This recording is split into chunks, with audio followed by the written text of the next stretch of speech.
the eldest son of Norway's crown princess Mette Marit, Marius, is no longer the innocent child the public once remembered.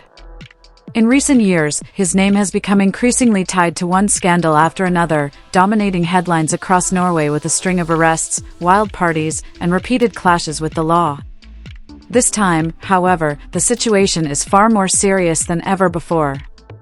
Marius now faces 32 criminal charges that could see him spend up to a decade behind bars, a scandal with the potential to deeply shake the royal family's reputation. Even his mother, who has stood by him through so many difficult times, may not be able to protect him now. How did things spiral this far out of control? What disturbing secrets about the way he allegedly treated his former girlfriends are finally surfacing?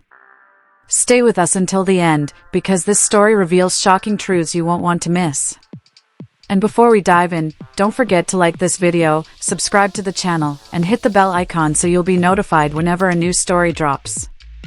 Marius Borg Høiby was born in 1997 to Mette Marit Høiby and Morten Borg. Their relationship had been brief and casual, never intended to be long-term, yet it unexpectedly resulted in Mette Marit's pregnancy. By the time her son was born, his father was already serving time in prison on drug trafficking charges. That left Mette Marit to raise Marius on her own as a young single mother. Life was anything but simple. She juggled several jobs just to make ends meet, including shifts as a nightclub waitress. She herself had lived a rebellious youth, known for her partying lifestyle and experimenting with drugs, but everything changed dramatically when Marius entered her life. Suddenly, she was no longer living only for herself but also for the little boy who depended on her. Her world transformed once again in the late 1990s when she attended a music festival and crossed paths with Crown Prince Haakon. The connection between them was immediate and undeniable, but their budding romance stirred up controversy across the nation. Mette Marit was a commoner with a complicated past, and she also had a child, circumstances that many felt were unfit for someone who might one day become queen. The relationship triggered heated debate. Should a royal prince involve himself with someone from such a background? Despite the criticism and doubt, Haakon remained steadfast. He was convinced that Mette Marit was the love of his life, and he refused to let her past or her being a single mother stand in their way. In fact, he was prepared to fully embrace the role of stepfather to young Marius.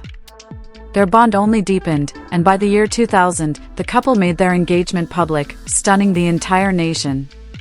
The announcement sparked backlash. For many Norwegians, Mette Marit did not fit the image of a crown princess.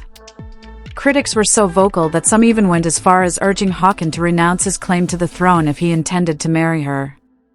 In the face of mounting scrutiny, Mette Marit decided to address the nation directly. In a press conference, she condemned drug use and openly apologized for parts of her past.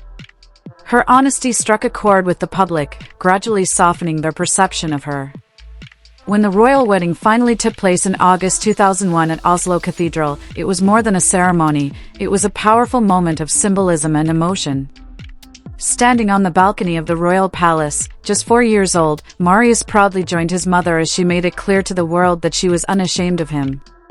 The contrast in his life was staggering. One day, he was the son of a single mother living modestly, and the next, he found himself inside the royal palace, surrounded by centuries of traditions, formal protocols, and the eyes of an entire nation fixed upon him. Yet from the beginning, Marius's journey within the royal world was set apart from that of his younger half-siblings. Princess Ingrid Alexandra, born in 2004, and Prince Sverre Magnus, born in 2005, were given royal titles, but Marius was not. From early on, Mette Marit and Haakon had agreed that he should not carry the weight of official royal duties. They wanted him to grow up with as much privacy and normalcy as possible. Still, being the stepson of the crown prince meant that he could never entirely escape the public spotlight. Marius's biological father, Morten Borg, though absent during parts of his early life, still maintained a presence. Despite his past, Morten and his son reportedly shared a close bond, and their relationship remained steady throughout the years. As Marius grew older, however, finding his own direction in life proved challenging. He experimented with several career paths but struggled to establish himself in any one of them. He briefly studied in the United States but dropped out, later tried his hand at fashion by launching a leather jacket line under the label MBH Design, and even worked in London as a style editor for the luxury magazine Tempus. He dabbled in modeling as well.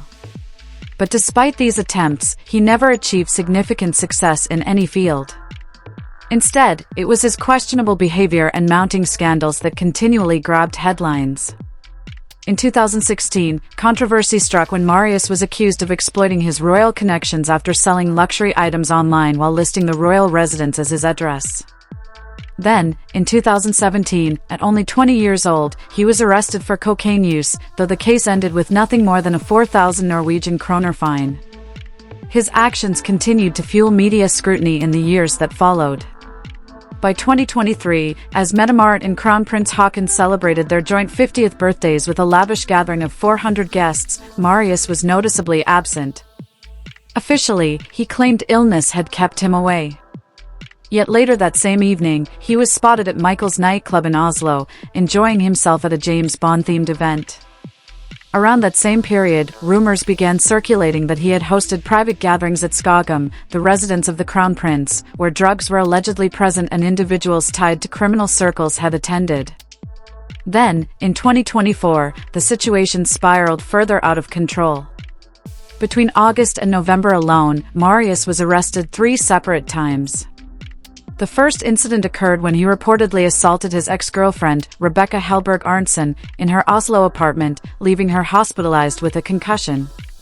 According to Norwegian magazine Say OG, police even had recordings of Marius threatening to burn her clothes and belongings during a phone call he made from Skogum Castle.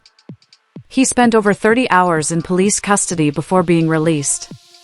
Not long after, he was arrested again, this time for violating a restraining order that Arntzen had taken out against him. Reports indicated that he had been persistently calling and texting her despite the legal restriction. Amid this chaos, another former girlfriend, Julianne Snekestad, came forward with her own accusations. She alleged that she too had endured both psychological and physical abuse from him. Her testimony was chilling. She stated, "I have previously been subjected to psychological and physical violence by the person in question, with the psychological violence being the most brutal for me. I now no longer choose to remain silent. This has happened before, and it must be stopped now."